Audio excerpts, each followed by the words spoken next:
प्रभु का धन्यवाद हो कि हम फिर से प्रभु के चरणों में उसके वचन के अध्ययन के लिए एकत्रित हो सके।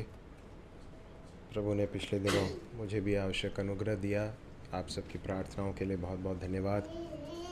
अभी भी जब मैं आपके सामने खड़ा हूँ प्रभु का वचन लेकर, मैं आपसे आग्रह करता हूँ कि मेरे लिए प्रार्थना करें कि मैं परमेश्वर के वचन को सही रीति से आपके सामने परमेश्वर के वचन को परमेश्वर का वचन है ये समझते हुए पूरे भय के साथ उसे बांट सकूं और उसके लिए शारीरिक और आत्मिक अनुग्रह प्रभु मुझे प्रदान करे। इस विषय के लिए विशेषकर प्रार्थना करें। हम इब्रानियों की पुस्तक उसके 11वें अध्याय में हैं और पिछले बार हमने 22वें पद तक देख लिया है। आज हम 23वें पद को पढ़कर उसमें से कुछ बातों को देखने की कोशिश करेंगे। तो इसलिए इब्रानियों की पुस्तक निकाल लीजिए, उसके 11वें अध्याय को कृपया खोल लीजिए और उसके 23वें पद को कोई भी जरा पढ़ने में मदद करें। विश्वासी से मूसा के माता पिता ने उसको उत्पन्न होने के बाद 3 महीने तक छिपा रखा, क्योंकि उन्होंने देखा कि बालक सुंदर है और वे राजा की आज्ञा से न डरे। आज प्रभु ने चाहा तो हमारा जो अध्ययन है वो मूसा के माता पिता के ऊपर होगा। हम विश्वास के अलग अलग वीरों के बारे में हम देखते आए हैं और इब्रानियों का लेखक यहाँ पर एक माता पिता के बारे में बताता है।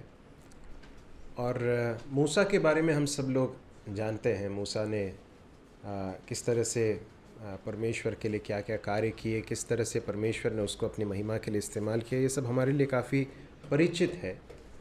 परंतु बहुत कम हम मूसा के माता पिता के बारे में सुनते हैं या बातें करते हैं।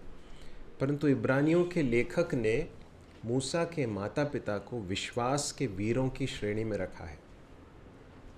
और बहुत अच्छा होगा कि हम परमेश्वर के वचन के आधार पर इस एक परिवार के बारे में हम देखने की कोशिश करें, समझने की कोशिश करें और ये देखने की कोशिश करें कि विश्वास इनके जीवन में किस तरह से कार्यकारी हुआ या दिखाई दिया, है ना।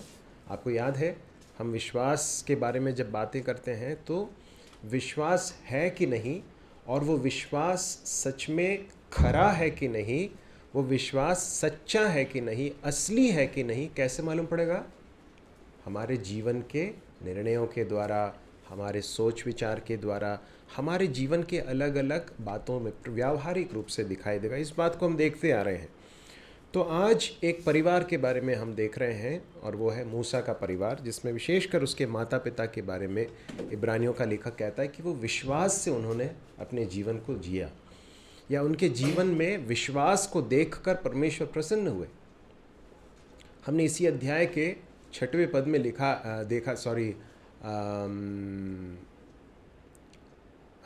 उसके 6वें पद में और विश्वास बिना उसे प्रसन्न करना अनहोना है। तो जब इब्रानियों का लेखक कहता है कि विश्वास के बिना परमेश्वर को प्रसन्न करना अनहोना है और उसके बाद विश्वास के वीरों की एक सूची जब वो दे रहा है, तो उससे क्या समझ में आता है कि ये सब कैसे लोग थे? इन्होंने विश्वास का जीवन जिया और इसलिए कि विश्वास का जीवन जिया, इसलिए परमेश्वर उनके जीवन से क्या हुए? प्रसन्न हुए। ठीक है, आप लोग सब कृपया ध्यान दें। हमारे पास करीब करीब आधा घंटे का समय है और ये समय बहुत प्रेशियस है, बहुत ही बहुमूल्य है, क्योंकि हम परमेश्वर के सत्य वचन का अध्ययन कर रहे हैं। इसलिए ध्यान दें, पूरी एकाग्रता के साथ बैठें, प्रार्थना के साथ बैठें कि प्रभु हमारे साथ व्यवहार करें। मूसा के माता पिता के जीवन के द्वारा जो बातें हम देखने वाले हैं वो सभी माता पिताओं के लिए, हम मेरे परिवार के लिए अर्थात मेरे और बिन्सी के लिए, और यहाँ पर जितने भी माता पिता हैं और जो इस संदेश को आगे जाकर सुनेंगे, उनके लिए बहुत महत्वपूर्ण पाठ लेकर आता है। और इसलिए बहुत ध्यान से सुने, क्योंकि ये एक विश्वासी परिवार में माता पिता की जिम्मेदारी के उस गंभीरता को बहुत स्पष्टता के साथ, बड़े सामर्थ्य के साथ हमारे सामने प्रस्तुत करता है। विश्वास किस तरह से मूसा के माता पिता के जीवन में दिखाई दिया, यहाँ पर हम देखते हैं। इब्रानियों का लेखक कहता है विश्वास ही से मूसा के माता पिता ने उसको उत्पन्न होने के बाद 3 महीने तक छिपा रखा, है ना। तो यहाँ पर पहली बात जो हमें समझ में आती है, मूसा को छिपाए रखने में, छिपा कर रखने में मूसा के माता पिता का क्या दिखाई देता है? विश्वास दिखाई देता है। अब इसके संदर्भ को देखेंगे तभी हमें समझ में आएगा। उस समय पर फ़िरौन जो राजा है मिस्र का, उसने एक आज्ञा निकाली है कि जितने भी लड़के पैदा होते हैं या नर बच्चे पैदा होते हैं, उनको क्या करना है? नील जो नदी है, नील नदी बोलते हैं ना, नील नदी के अंदर डालकर उनको मार डालना है। किनको बोला गया था? इजरायली लोगों को, यहूदी लोगों को। ऐसा क्यों कहा गया था, याद है आपको? बच्चे बता सकते हैं? क्योंकि इजरायली लोग बहुत संख्या में बढ़ रहे थे और उस समय का जो फ़िरौन था, यूसुफ के समय पर जो फ़िरौन था तो यूसुफ को उसने प्रधानमंत्री बनाया था, परंतु अब बहुत समय बीत चुका है, इजरायली लोग संख्या में बहुत बढ़ गए, है ना।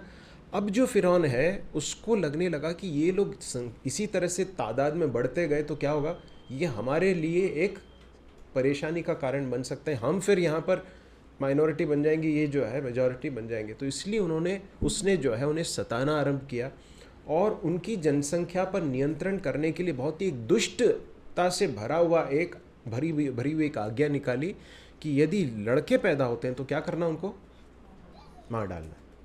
किनको मार डालना है? माता पिता को ही क्या करना है? नील नदी के अंदर फेंक देना है।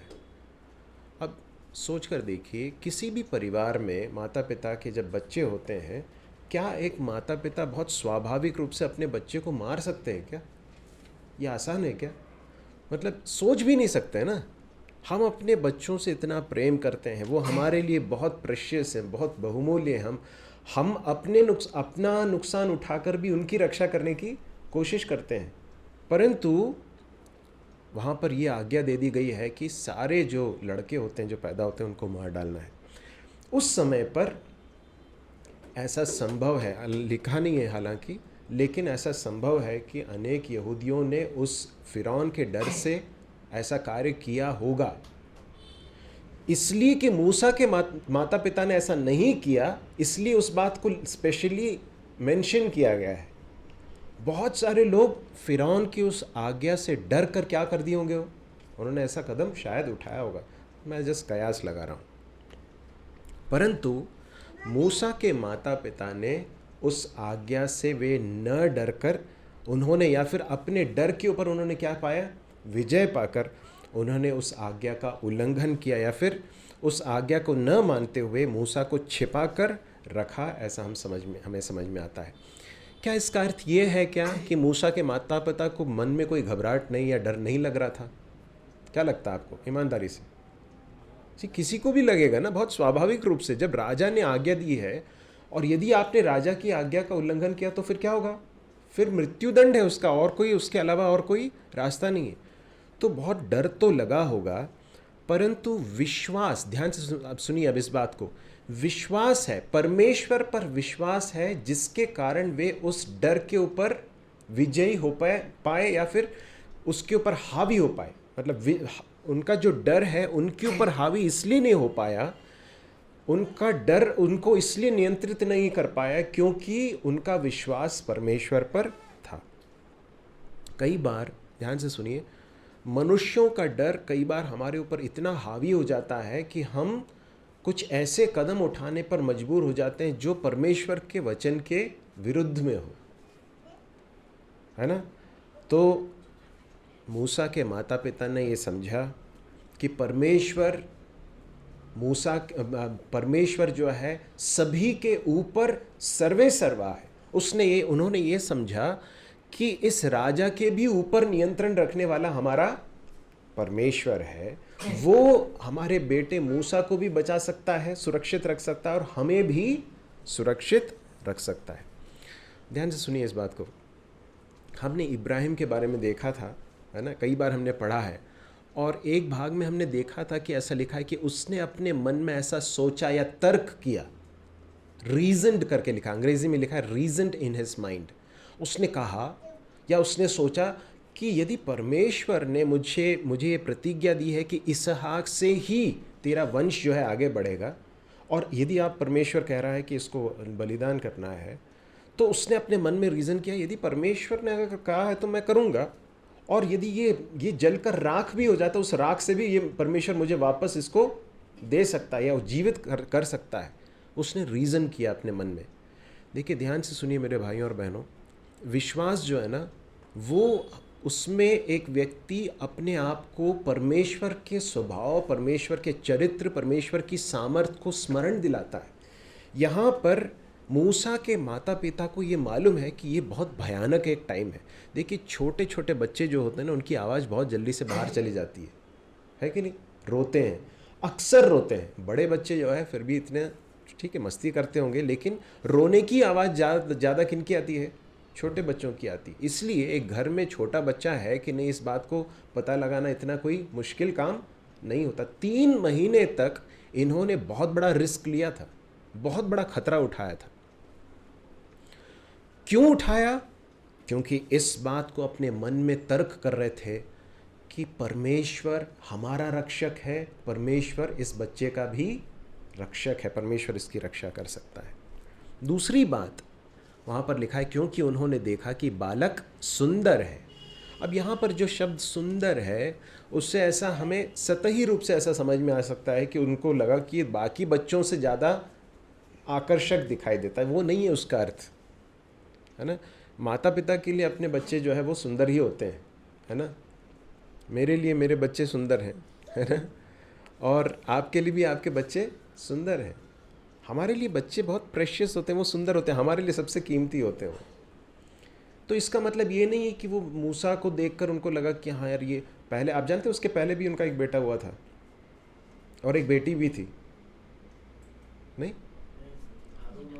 हारून और मिरियम, है ना, वो दोनों उनसे बड़े हैं, तो बच्चे हैं। तो उन्होंने ऐसा नहीं था कि मूसा को देखा तो अरे यार ये उन सबसे बिल्कुल अलग दिखता है, बिल्कुल आकर्षक दिखता है, बहुत सुंदर बच्चा है। शारीरिक सौंदर्य की बात नहीं की जा रही यहाँ पर। उन्होंने इस बात को समझा कि ये इसके जीवन के विषय में परमेश्वर की एक योजना है, परमेश्वर ने इसे एक विशेष उद्देश्य के साथ चुना है। इसलिए कि परमेश्वर ने इसे एक विशेष उद्देश्य के लिए चुना है, इसलिए परमेश्वर उसे बचाए रखने के लिए भी सक्षम है या सामर्थ्य है। इस बात को हम समझ सकते हैं। भजन 139 में भजनकर्ता इस तरह से कहता, तूने मुझे मेरे माता के गर्भ में रचा करके लिखा है। अंग्रेजी में लिखा है निट टुगेदर। निट का मतलब क्या मालूम है? जैसे बुनते हैं ना, वैसे निट करना, निटिंग का मतलब है बुनना। परमेश्वर हमें अपने माता के गर्भ में बुनते हैं। परमेश्वर ने बुना। एक समय था जब हम बहुत छोटे से थे, एक छोटे से भ्रूण के रूप में। आज हम बड़े हैं। किसने बनाया हमें अपने माँ के गर्भ में? परमेश्वर ने बनाया। परमेश्वर की दृष्टि में बहुत ही यूनिक हैं, सुंदर हैं। यिर्मयाह उसके पहले अध्याय उसके 5वें पद में परमेश्वर यिर्मयाह से कहता है, तेरे माता के गर्भ से ही मैंने तुझे क्या कर लिया है? चुन लिया है। भजन 127 में हम पढ़ते हैं, माता के गर्भ में पड़ने से पहले मैंने तुझे देखा। इस तरह की बातें सब हम समझ सकते हैं। तो यहाँ पर आज्ञा है कि मारना है या मार डालना, नील नदी में फेंक देना है, परंतु उनको समझ में आया कि परमेश्वर सबके ऊपर है, परमेश्वर हमारी रक्षा कर सकता है, इसलिए वो उस डर के ऊपर विजयी हो पाए। हमारे जीवन में भी डर के अनुभव आएंगे, भय के अनुभव आएंगे, जब ये स्पेशली तब होता है जब कॉन्फ्लिक्ट होता है या टकराव होता है। किन चीज़ों का टकराव होता है? ध्यान से सुनिए। आप लोग सब कहीं इधर चेकआउट तो नहीं हो रहे ना? आप लोग सब हैं यहाँ पर? टकराव जब होता है, टकराव मतलब परमेश्वर के वचन और मनुष्यों के बीच में जब टकराव होता है ना, कि कोई आज्ञा निकाल दी गई है या कोई बात कही गई कि ऐसा नहीं करना है, और जब परमेश्वर का वचन कहता है कि ऐसा करना है, किसकी मानोगे? प्रेरितों के काम के पुस्तक में हम पढ़ते हैं, प्रेरितों को धमकाया गया, इस नाम से आप बोलना नहीं। उन्होंने क्या कहा? तो आप ही बताइए कि हम किसकी बात को माने, परमेश्वर की बात को माने कि मनुष्यों की बात को माने? दानिएल के पुस्तक में शद्रक, मेशक, अबेदनगो दूसरी बार जब चांस दिया गया, उनसे कहा गया कि एक और मौका दे रहे हैं। उन्होंने क्या कहा? इस विषय में राजा हम आपसे क्या कहें, है ना। ये है उनके कहने का तात्पर्य। परमेश्वर हमें बचा सकता है, नहीं बचाएगा तो भी हम नहीं झुकेंगे। देखिए विश्वास है जिसने उन्हें परमेश्वर की आज्ञा को मानने के लिए सामर्थ्य दी, है ना। पहली बात विश्वास है जिसके कारण उनको समझ में आया कि परमेश्वर है सबके ऊपर और वो इसकी और हमारी रक्षा कर सकता है। दूसरी बात, उन्होंने परमेश्वर की योजना को अपने बच्चे के जीवन के विषय में समझकर ऐसा उसे मान लिया। और विश्वास है जिसके कारण उनको आज्ञा मानने की सामर्थ्य मिली। निर्गमन की पुस्तक में परमेश्वर ने 10 आज्ञाओं में से जो एक आज्ञा दी थी वो क्या थी कि तू हत्या न करना। परमेश्वर ने आज्ञा दी है ना। तो ये मूसा के द्वारा ये आज्ञा बाद में आई, हालांकि परमेश्वर ने उसके द्वारा दी, लेकिन परमेश्वर ने अपने चरित्र के बारे में इजरायली लोगों को जो है बहुत स्पष्ट रूप से बताया ही है, इसलिए उनको मालूम है कि ये गलत होगा, है ना। तो परमेश्वर की आज्ञा का उल्लंघन करने के बजाय परमेश्वर की आज्ञा को मानने के लिए उन्होंने क्या किया, कदम आगे बढ़ाए। नीति वचन 29 का 25 जरा जल्दी से पढ़ेंगे क्या। नीति वचन 29 का 25।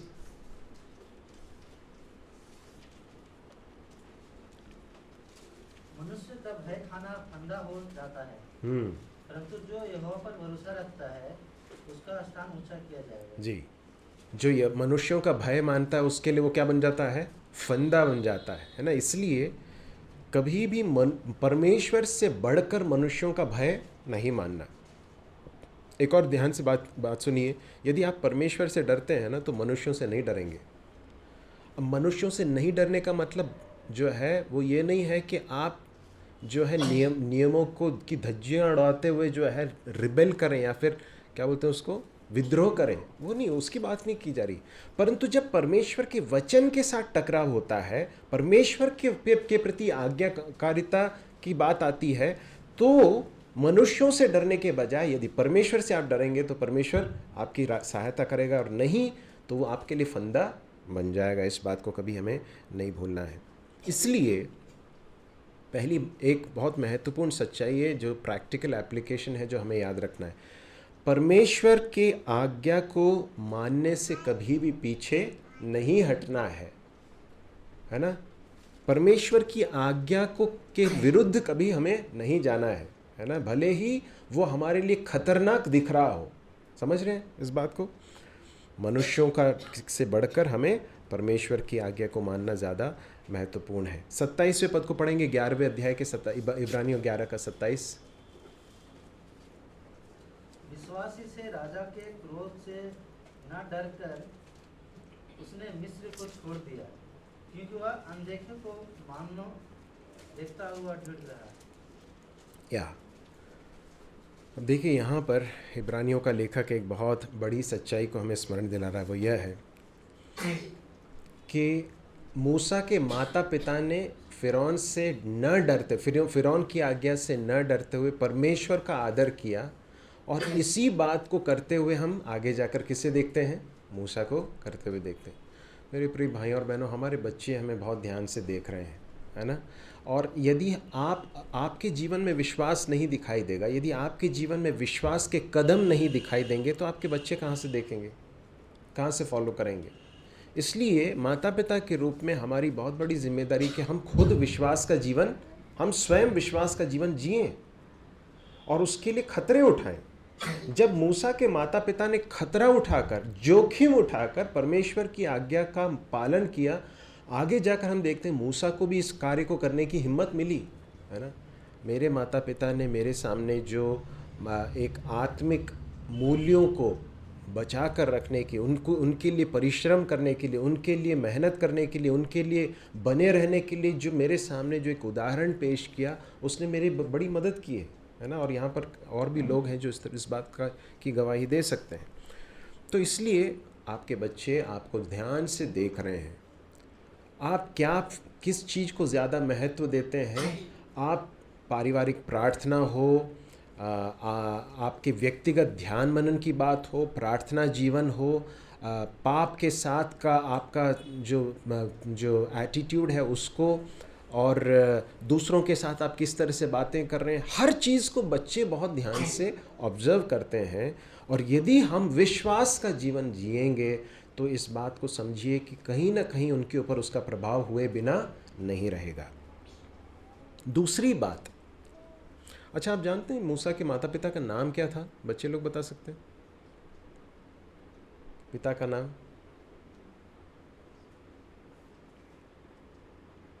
ठीक है, ए से स्टार्ट होता है, ए से। आराम नहीं था, अमराम था। ठीक है, अब और कोई लोग बता सकते हैं? माँ का नाम क्या था? जे से स्टार्ट होता है, जे से। जोखेबेद, वेरी गुड। तो अमराम और जोखेबेद जो है, उन्होंने परमेश्वर के प्रतिज्ञाओं के ऊपर विश्वास किया, परमेश्वर की प्रतिज्ञाओं के ऊपर विश्वास किया। ये उनके विश्वास का परिचय देता है। कैसे जान सकते हैं कि वो परमेश्वर पर विश्वास करते थे? परमेश्वर के ऊपर विश्वास करने वाले व्यक्ति को चाहिए कि परमेश्वर जो कहता है उस पर क्या करे? विश्वास करे। परमेश्वर ने क्या कहा? उत्पत्ति की पुस्तक 50वें अध्याय के 24वें पद को पढ़ेंगे।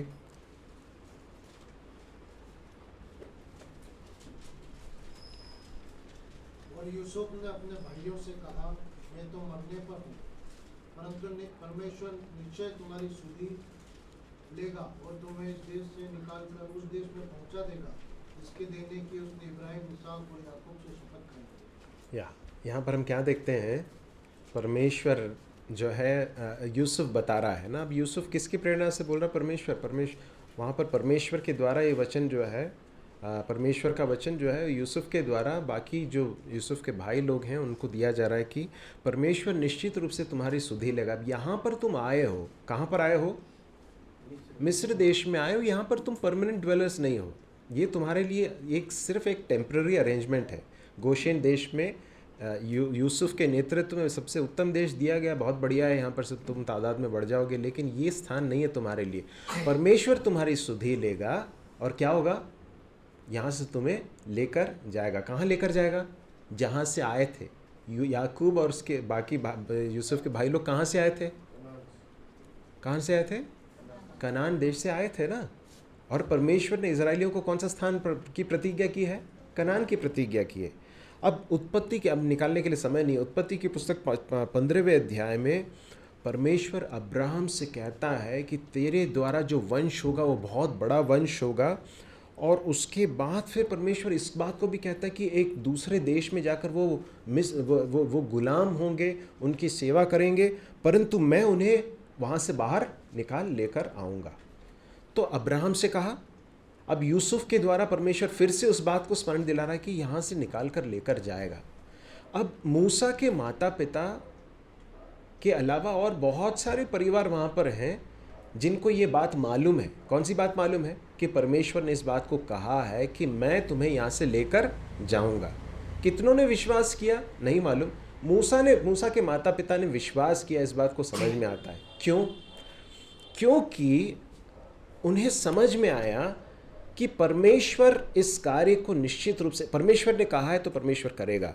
और जब उन्होंने अपने बेटे को देखा, अपने बच्चे को देखा, तो इस बात को समझा कि परमेश्वर ने इसके जीवन के विषय में कुछ योजना बनाई। क्या है नहीं मालूम उनको अभी भी, लेकिन कुछ तो विशेष योजना है। और क्या जाने परमेश्वर हमारे इस बेटे को अपने लोगों के, हमारे लोगों के छुटकारे के लिए का एक माध्यम बनाए, हम नहीं जानते। शायद उनके मन में ये रहा हो, इसलिए वो क्या कर रहे हैं?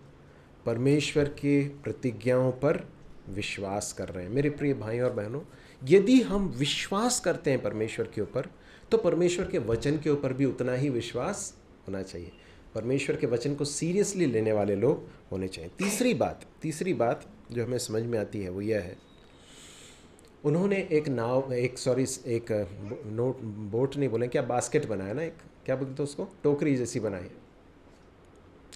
टोकरी बनाकर उसको इस तरह से उसको लेपा कि उसके अंदर पानी न जाए, और उसके अंदर फिर 3 महीने तक छिपाए रखने के बाद उन्होंने उसको, मूसा को उसके अंदर, अब छिपाए रखना मुश्किल है तो उन्होंने क्या किया?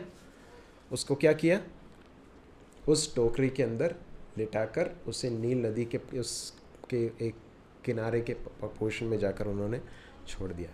अब जब वो उस बास्केट को बना रहे होंगे, है ना, जब उस टोकरी को बना रहे होंगे, उनके मन में क्या विचार होंगे? आपको क्या लगता है? ये एक आसान बात है क्या? मतलब ये थोड़ा सोच कर देखिए कि ये 3 महीने का बच्चा है। यहाँ पर 3 महीने के कोई बच्चे मतलब रहे होंगे ना, हम सब तो बच्चे छोटे रहे हैं, तो 3 महीने के बच्चा कितना डिपेंडेंट रहता है। उसको ना उसको साफ़ करना रहता है ना, जब पोषण कर देता है तो उसको साफ़ करना रहता है, उसको नहलाना रहता है, उसको दूध पिलाना रहता है। ये सारी चीज़ें उसके बिना वो कुछ समय तक भी वो जीवित नहीं रहेगा। पूरी तरह से डिपेंडेंट एक छोटा सा शिशु है, उसको वो लोग जो है उस टोकरी में डाल रहे हैं। अब जो है ये जब कर रहे होंगे तो निश्चित रूप से उनके मन में विश्वास है कि परमेश्वर कुछ करेगा, परमेश्वर करेगा उनकी इसकी रक्षा करने के लिए। परंतु परमेश्वर रक्षा करेगा कहकर वो लोग हाथ पे हाथ रख के बैठे हुए थे क्या? नहीं। ये समझ में आता है कि उन्होंने अपनी ओर से जो कुछ करना है उसे करने में कोई भी कसर नहीं छोड़ी। मतलब दूसरे अगर किसी को भी मालूम भी पड़ा होगा ये तो सोच रहे हो कैसी मूर्खता की बात है। क्या कर रहे हैं? टोकरी के अंदर रखकर जो है वो वहाँ पर जाकर छोड़ने वाले हैं। परंतु मूसा के माता पिता ने उस बच्चे के लिए जो कुछ वो कर सकते थे उसे करने में कोई कसर नहीं छोड़ी। इस बात को हमें समझ में आता है।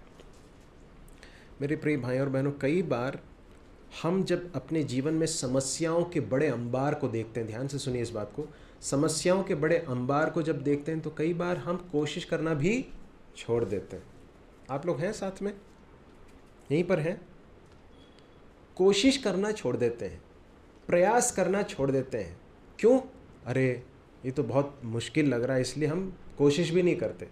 मूसा के माता पिता अपनी ओर से जो कुछ उनको करना था उन्होंने किया। अब देखिए, हम इस बात को परमेश्वर के वचन में अन्य कई भागों से देख सकते हैं। हमने देखा है ना, साइलस भाई ने भी बताया था कि प्रभु यीशु मसीह ने 5000 से अधिक पुरुषों के उस भीड़ को खिलाया। प्रभु यीशु मसीह ने उसके लिए किसका इस्तेमाल किया? अपने शिष्यों को कहा कि तुम खिलाओ उनको, अब तुम उनको जो है बैठाओ, उसके बाद तुम इस भोजन का वितरण करो। क्या ऐसा नहीं कर सकते प्रभु कि सबके हाथों में आ जाए खाना? सुना था इस बात को भी, कर सकता था प्रभु। परंतु प्रभु यीशु मसीह ने अपने शिष्यों को चुना। प्रभु यीशु मसीह आज भी, परमेश्वर आज भी विश्वासियों के द्वारा, अपने संतानों के द्वारा इस संसार में कार्य करते हैं। प्रेरित पौलुस 2 कुरिन्थियों उसके 4 अध्याय में कहता है, हम मसीह के राजदूत हैं। राजदूत का मतलब क्या होता है? राजदूत कौन होता है? एम्बेसडर। मतलब इस देश में यदि अमेरिका का एम्बेसडर है या फिर राजदूत है तो उसका अर्थ यह है कि इस देश में अमेरिका का प्रतिनिधित्व करने के लिए यहाँ पर वो व्यक्ति रहता है। सही है कि नहीं? हम मसीह के राजदूत हैं, मतलब क्या है? इस संसार में मसीह के प्रतिनिधि के रूप में किसे रखा है? मुझे और आपको रखा। मसीह शारीरिक रूप से यहाँ पर नहीं है, इसलिए अपने प्रतिनिधि के रूप में हमें रख दिया है। मेरे प्रिय भाइयों और बहनों, हमें कभी भी इस बात को नहीं भूलना है कि हमें परमेश्वर ने संसार में बड़े एक उद्देश्य के साथ रखा, अपने प्रतिनिधि के रूप में रखा है। और जो भी परेशानियां हमारे सामने हो, कुछ भी चुनौतियां क्यों ना हो, उन चुनौतियों में कभी भी हमें ये नहीं सोचना है कि हम कुछ नहीं कर सकते। परमेश्वर ने हमें जो कार्य दिया है उसे करने के लिए हमें पूरा प्रयास करना है, पूरा परिश्रम करने की आवश्यकता। विश्वास है उनके उस बोट को बनाने, उस बास्केट को बनाने में भी हम विश्वास को देख सकते हैं। विश्वास है इसलिए विश्वास के कार्य दिख रहे हैं, है ना? विश्वास का मतलब ये नहीं कि हाथ पर हाथ जो है रख कर बैठे रहना, नहीं। विश्वास जो व्यक्ति करता है वो परमेश्वर ने जो कार्य दिया है या जो भी चुनौती है उसमें मेरा पार्ट क्या है उसे समझते हुए उसे भी करता है। अगली बात जो है, चौथी बात जो हम देख सकते हैं वो यह है, जब उन्होंने उस बास्केट को पानी में डाला, है ना, उस नदी के उस किनारे पर जाकर रखा, उसके माता पिता ने रखा या उसके माँ ने रखा, जिसने भी रखा, हमें समझ में आता है कि उसमें भी परमेश्वर के ऊपर विश्वास दिखाई देता है। सही है कि नहीं? कैसे कह सकते हैं? क्योंकि अब वो किसके हाथों में है? उन्होंने क्या समझा कि अब हम इसे किसके हाथों में समर्पित कर रहे हैं? परमेश्वर के हाथों में। अभी तक हमने इसे पाला, अब 3 महीने हो चुके, अब इसे छिपा कर रखना मुश्किल है, इसलिए हम इसे टोकरी में रखकर वहाँ रख रहे, परंतु वहाँ पर रखते समय भी भरोसा किसके ऊपर है, विश्वास किसके ऊपर है? परमेश्वर के ऊपर विश्वास कर रहे हैं। उसके बाद क्या होता है हम जानते हैं ना। उसके बाद फ़िरौन की बेटी आती है और वो देखती है उसको, बहुत उससे उस पर दया आती है और वो कहती कि मैं इस बच्चे को अपने पास ले जाऊंगी। उसके बाद जो है मिरियम वहाँ पे आती है और कहती है कि अरे इसे जो है फीड करने के लिए कोई माँ की आवश्यकता है क्या? तो बोलते कि हाँ लेकर आओ। तो जो है कितने देखो टर्न ऑफ इवेंट्स कैसा है कि वो अपने घर में वापस आ जाता मूसा, है ना। कहाँ छोड़ा था? नदी में छोड़ा था। परमेश्वर उसे वापस कहाँ लेकर आता है? अपने घर में। देखिए मेरे प्रिय भाई और बहनों, हम जितने माता पिता हैं ना, हमको कभी भूलना नहीं है कि हमारे बच्चे जो है वो अंततः उनकी सुरक्षा कहाँ से आती है? परमेश्वर के हाथों से आती है। और हमें हमेशा उनके लिए बहुत प्रार्थना करने की ज़रूरत है, क्योंकि वो एक ऐसे माहौल में है, ऐसे संसार में वो लोग जी रहे हैं जहाँ पर बहुत दुष्टता है, जहाँ पर उनके ऊपर बहुत खतरे हैं। उन खतरों से कौन उन्हें छुड़ा सकता है, बचा सकता है? सिर्फ परमेश्वर ही उन्हें बचा सकता है। आप जानते हैं उसके बाद क्या हुआ? 12 साल की उम्र तक करीब जो है उसको घर में रखकर कुछ समय तक पालने का, उसको 12 साल था क्या, आई डोंट नो, जो भी है इतना करीब उतना समय था। मुझे नहीं मालूम, कहीं से तो मैंने रेफरेंस देखा था, मुझे अभी याद नहीं आ रहा उसके लिए। तो जो भी एक बालक के एक रूप में जो है उसको अपने घर में पाल कर जो है उसे पाल पोस कर थोड़ा सा बड़ा करने में उनको समय मिला। और वो समय था, ध्यान से सुनिए इस बात को, वो समय था जब मूसा के माता पिता ने क्या किया? परमेश्वर के बारे में अपने बेटे को बताने के लिए, उसको परमेश्वर के वचन के मूल्य देने में, उसको उसकी पहचान बताने के लिए, इन सारी बातों को बताने के लिए उन्होंने पूरा परिश्रम किया, है ना। हमारे पास परमेश्वर, ध्यान से सुनिए, हमारे पास अपने बच्चों को परमेश्वर के रास्ते में प्रशिक्षित करने के लिए परमेश्वर ने एक समय दिया, और वो समय बहुत ज़्यादा नहीं है। ध्यान से सुनिए इस बात को। जितने माता पिता हैं ध्यान से सुनिए, विशेषकर जो शैशवावस्था है, छोटी जो अवस्था है, हमें कई बार लग सकता है कि उस उम्र में बच्चे क्या सीखेंगे। मैं आपको बता रहा हूँ, वो उम्र है जब सबसे ज़्यादा बच्चे सीखते हैं। इसलिए उनको ट्रेन करने की, उनको डिसिप्लिन करने की, उनको अनुशासित करने के लिए, उनको सिखाने की, उनको स्मरण दिलाने की, उनको डांटने की, उनको प्रोत्साहित करने का वो जो समय है, जो अवसर है, यदि आप उसको खो देंगे तो बाद में शायद आपको वो अवसर न मिले। क्रिश्चियन पेरेंटिंग, मसीही माता पिता की जो जिम्मेदारी है वो कोई साधारण बात नहीं, बहुत बड़ी जिम्मेदारी परमेश्वर ने हमें दी है। बच्चे हमारे नहीं हैं, परमेश्वर के हैं, परमेश्वर ने हमें सौंपे हैं। मूसा के माता पिता ने मूसा को परमेश्वर के बारे में बताने में और उसकी पहचान को बताने के लिए, क्योंकि आगे जाकर हम पढ़ते हैं इसी 11वें अध्याय के या उसके 24वें पद को पढ़ेंगे।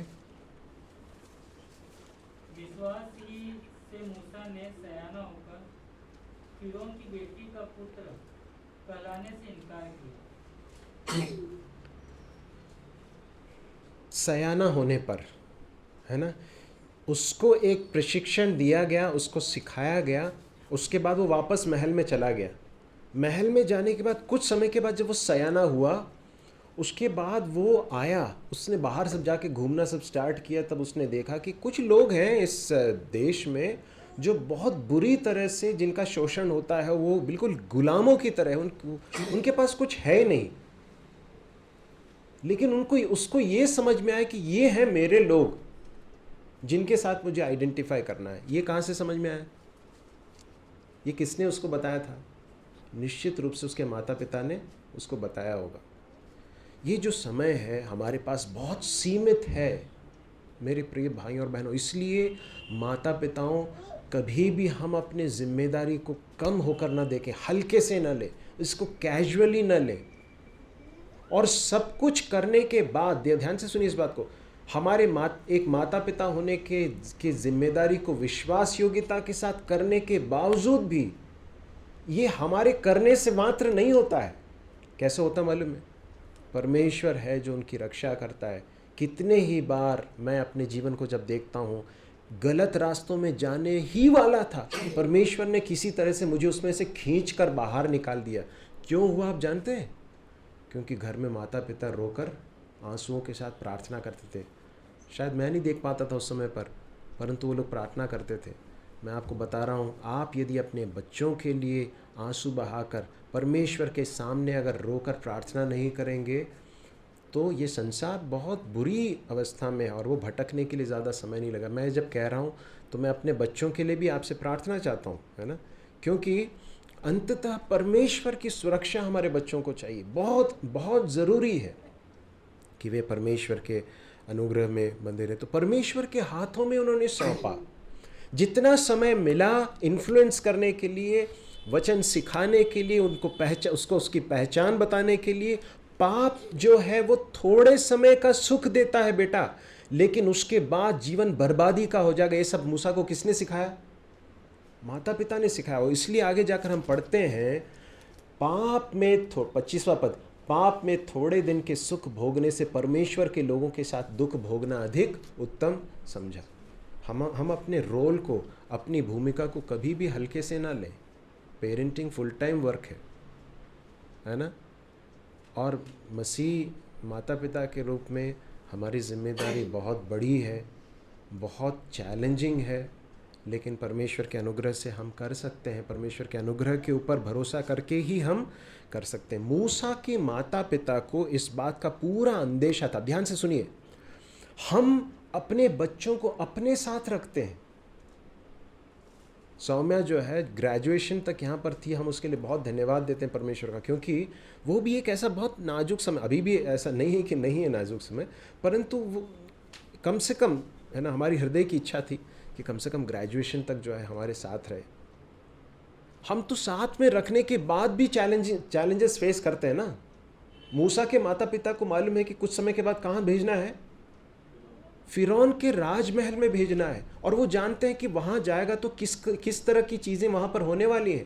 पाप के सारे प्रलोभन वहाँ पर हैं, और बहुत लीगल तरीके से उनको एंजॉय करने का पूरी आज़ादी मूसा के पास होगी,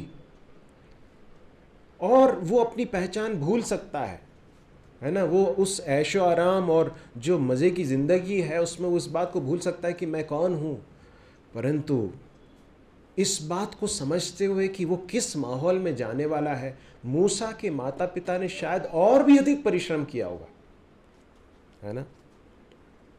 मूसा को अलग तरीके से ट्रेन किया, है ना। मेरे प्रिय भाई और बहनों, परमेश्वर ने हमें जो बच्चे दिए हैं उनको हम क्या दे रहे हैं? आप उन्हें अच्छे अच्छे कपड़े दे सकते हैं, उनको अच्छी शिक्षा देते हैं, सब अच्छी बात है, परंतु यदि आप उनको आत्मिक शिक्षाएं नहीं दे रहे हैं, यदि आप उनको प्रभु का वचन नहीं दे रहे हैं, ध्यान से सुनिए इस बात को, यदि आप ये नहीं दे रहे हैं तो आप जो कुछ दे रहे हैं ना मेरे प्रिय भाइयों बहनों, सब बहुत बड़ा एक सिफर होगा, बहुत बड़ा एक जीरो होगा, क्योंकि अंततः प्रभु है जो उनको सस्टेन कर सकता, बचा कर रख सकता है, सही रास्ते में बचा सकता। इसलिए हम हमेशा, मैं और बिंसी हमेशा प्रार्थना करते हैं, प्रभु हमें ज़िंदगी में और कुछ नहीं चाहिए, हम कुछ और नहीं मांग रहे हैं, हम अपने जीवन के लिए कुछ भौतिक सुख सुविधाएं नहीं मांग रहे हैं। मैं आपको बहुत ईमानदारी के साथ बता रहा हूँ, ये सिर्फ बोलने के लिए नहीं कह रहा हूँ, परंतु ईमानदारी से हमने इसी तरह से प्रार्थना की, प्रभु हमें बहुत कुछ मत दीजिए, परंतु हमारे बच्चे आपके रास्ते से ना भटकें, प्रभु आपके रास्ते पर चलें, सत्य पर चलें, और न सिर्फ सत्य पर किसी तरह से चलते रहें, परंतु आपके राज्य के लिए बड़े सामर्थ्य के साथ उपयोगी होने वाले पात्र बने। ये है हमारे हृदय की इच्छा। क्या हम अपने बच्चों को ये देने के लिए कमिटेड हैं क्या? हाँ, मूसा के माता पिता ने उसको जो दिया वो सबसे बेशकीमती था। वो उसको फिरौन के महल में जो मिलता था उससे ज़्यादा दे सकते थे क्या? उससे ज़्यादा तो छोड़िए, उसका एक छोटा सा हिस्सा भी वो नहीं दे सकते थे क्या? है ना। इसलिए बच्चों, ध्यान से सुनिए बच्चों, आपके माता पिता आपको भौतिक रूप से क्या दे रहे हैं या क्या दे सकते हैं, ये बहुत ज़्यादा मायने नहीं रखता। यदि वो आपको प्रभु का वचन, प्रभु की बातें दे रहे हैं, यदि वो अपने जीवन के द्वारा आपको आपके सामने एक रोल मॉडल पेश करते हैं, उससे बढ़कर और कोई चीज़ नहीं हो सकती जो आपको वो दे सकते हैं। बाकी सब चीज़ें नश्वर हैं। परमेश्वर का भय मानना सिखाया, इटर्नल वैल्यूज़, अनंतता में बेटा ये चीज़ें हैं जो अनंतता में टिकी रहेंगी, बाकी सारी चीज़ें नश्वर हैं, है ना। ये सिखाया कि बेटा मिस्र के फ़िरौन के उस महल के अंदर ये जो कुछ चकाचौंध दिख रही है, जो कुछ ग्लिटर दिख रहा है, वो सब खत्म हो जाएगा। एक अनंतता है जिसके लिए तुझे जीना है ना। उसे उस व्यक्ति की ओर इशारा किया जिसे इन आँखों से नहीं देखा जा सकता है, परंतु विश्वास की आँखों से देखा जा सकता। कौन? परमेश्वर को दिखाया, है ना, और परमेश्वर का आदर करना सिखाया, है ना। एक और बात जो मेरे मन में आई उसे बताकर मैं समाप्त कर रहा हूँ। कई बार, ध्यान से सुनिए इस बात को, हम संसार में रहते हुए कुछ चीज़ें करना चाहते थे परंतु नहीं कर पाए, है ना। उदाहरण के लिए मैं डॉक्टर बनना चाह रहा था, नहीं बन पाया। मैं अपनी बात बता रहा हूँ, मैंने कोशिश की थी, नहीं बन पाया। तो जो है, कई बार माता पिता अपने अनफुलफिल्ड जो ड्रीम्स होते हैं ना, हमारे जो स्वप्न जिन्हें हम साकार नहीं कर पाए, उन्हें अपने बच्चों के द्वारा साकार करने की कोशिश करते हैं। मूसा के माता पिता ने ये नहीं सोचा कि यार हम तो ज़िंदगी में कुछ अर्जित नहीं कर पाए, कम से कम हमारा बेटा जो है वहाँ गया मूसा फ़िरौन में के महल में, वो जो है वहाँ अगर रहेगा तो अच्छा रहेगा, तो हमारे लिए भी कुछ फ़ायदा होगा। नो, मेरे प्रिय भाई और बहनों, उन्होंने अपने ड्रीम्स को फुलफ़िल करने का एक जरिया नहीं बनाया अपने बच्चे को, परमेश्वर की इच्छा के लिए सौंप दिया। और इसलिए मूसा के बारे में हम स्टडी करते हैं, मूसा के माता पिता के बारे में हम सीख रहे हैं। माता पिता की जिम्मेदारी बहुत बड़ी है। यदि हम इसे गंभीरता से लेंगे तो हम जनरेशन्स को, पीढ़ियों को प्रभावित कर सकते हैं। प्रभु हमारी सहायता करे। हम सब एक दूसरे के लिए प्रार्थना करें, अपने बच्चों के लिए प्रार्थना करें। मैं जब यहाँ पर खड़े होकर आपसे ये बातें शेयर कर रहा हूँ तो इसलिए नहीं कर रहा हूँ कि मैं किसी जगह पर पहुँच चुका हूँ जहाँ पर खड़े होकर मैं अधिकार के साथ आपको कह सकता हूँ। नहीं, मैं भी आपके साथ एक फेलो लर्नर हूँ, है ना, आपके साथ सीख रहा हूँ। हमें एक दूसरे की प्रार्थना की ज़रूरत है और हमें एक दूसरे के प्रोत्साहन की ज़रूरत है। विशेषकर हमें अपने बच्चों के लिए प्रार्थना करने की ज़रूरत है। लेकिन साथ साथ में ये परमेश्वर के वचन की शिक्षाएँ हैं, बहुत क्लियर शिक्षाएँ, जिन्हें पालन करते हुए ही हम मसीही माता पिता के रूप में अपनी जिम्मेदारी को पूरा कर सकते हैं। प्रभु हमारी सहायता करें।